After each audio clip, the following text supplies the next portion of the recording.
दोस्तों आपने power saver device के बारे में नाम सुना होगा, यदि ये वाकई में वर्क करता है या नहीं करता है और ये आपके लिए कितना खतरनाक है, ये सब जानने के लिए वीडियो को देखते रहिए। नमस्कार दोस्तों, आप सबका स्वागत है लेट्स सी इनसाइड में और मैं हूं विजेश और आज मैं आपको बताने जा रहा हूं पावर सेवर डिवाइस के बारे में। दोस्तों आपने देखा ही होगा कि इस प्रकार के डिवाइस आपको इंटरनेट पे या ऑफलाइन मार्केट में बड़े धूमधाम से बिके जा रहे हैं। आपको इसकी सच्चाई जरूर नहीं पता होगी।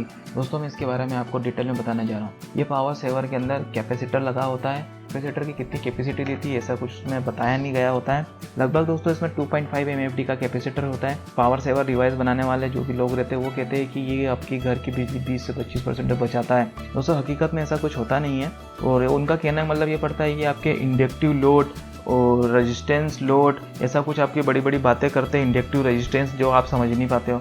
हकीकत में मैं आपको बता देता हूँ, जो पंखा होता है एग्जांपल के तौर पे आप पंखे ले लेते हैं या मोटर ले लो, पानी की मोटर ले लो, जो भी मैग्नेटिक तरंगों से बना के चलती है वो इंडक्टिव लोड कहलाती है। और जो भी बल्ब हो गया, जैसे पुराने ज़माने का जो एडिसन बल्ब जिसको हम कहते हैं, उसको वो रेजिस्टेंस लोड कहते हैं। तो उनका कहना मतलब पड़ता है कि रेजिस्टेंस लोड में आप इलेक्ट्रिसिटी सेव नहीं कर सकते। ये पावर सेवर सिर्फ इंडक्टिव लोड को पावर सेवर करता है। वो एग्जांपल के तौर पे कहते हैं आपके एसी चल रहा है, पंखे चल रहे हैं, फ्रिज चल रहा है, तो इसमें आपकी इलेक्ट्रिसिटी काफ़ी मात्रा में वेस्ट हो जाती है। तो आप ये पावर सेवर लगा लेंगे तो आपकी 20 से 25% की बिजली की सेविंग हो जाएगी।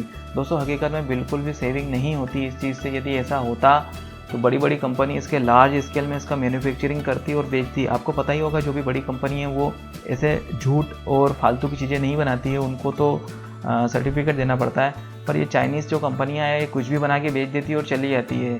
आपने देखा ही होगा कि कुछ समय पहले ये खूब बिके थे और आज भी छुपे छुपे मार्केट में बिक रहे हैं। पर ऐसा कुछ इसमें कुछ ऐसा सच्चाई नहीं है इस डिवाइस में, पावर सेवर में। आप बिल्कुल भी पैसे नहीं खर्च करें। और बहुत से यूट्यूबर्स से घर में बनाना सिखा रहे हैं। दोस्तों मैं आपको बताऊं, आप ऐसा एक ऐसा डिवाइस बना सकते हो। वैसे तो काम करता नहीं है तो आप बनाने का कोई मतलब नहीं। यदि आप बनाना वो बताते हैं तो वो चीज़ ये नहीं बताते ये कितना खतरनाक है। 2 कैपेसिटर को जोड़ देंगे और डायरेक्ट उसको वॉल सॉकेट में जोड़ देंगे। तो उससे क्या होगा दोस्तों, ये कैपेसिटर 450 वोल्ट या कैपेसिटी के हिसाब से ज़्यादा वोल्ट स्टोर करता है। यदि आपको इसका करंट लग सकता है, यदि आप इसको सावधानी से तो यूज़ नहीं करेंगे तो आपको इसका करंट लग सकता है। दोस्तों बड़ा ही खतरनाक चीज़ होती है। और कभी कभी ऐसी भी कंडीशन आती है कैपेसिटर में विस्फोट हो जाता है, कैपेसिटर बस्ट हो जाता है, ये कंडीशन भी आती है। तो दोस्तों ये बड़ा ही खतरनाक है। ऐसा कोई डिवाइस आप ना खरीदिए और हो सके तो इस प्रकार की डिवाइस जो यूज़ कर रहा है उसे भी इस प्रकार से समझा दीजिए कि ये खतरनाक है। और जो पावर सेवर जो चाइना, जितने भी पावर सेवर है टोटली मेड इन चाइना है और चाइना का काम यही है कि कैसे भी तरीके से वो आपको आइटम बेचे और वो पैसे कमाए।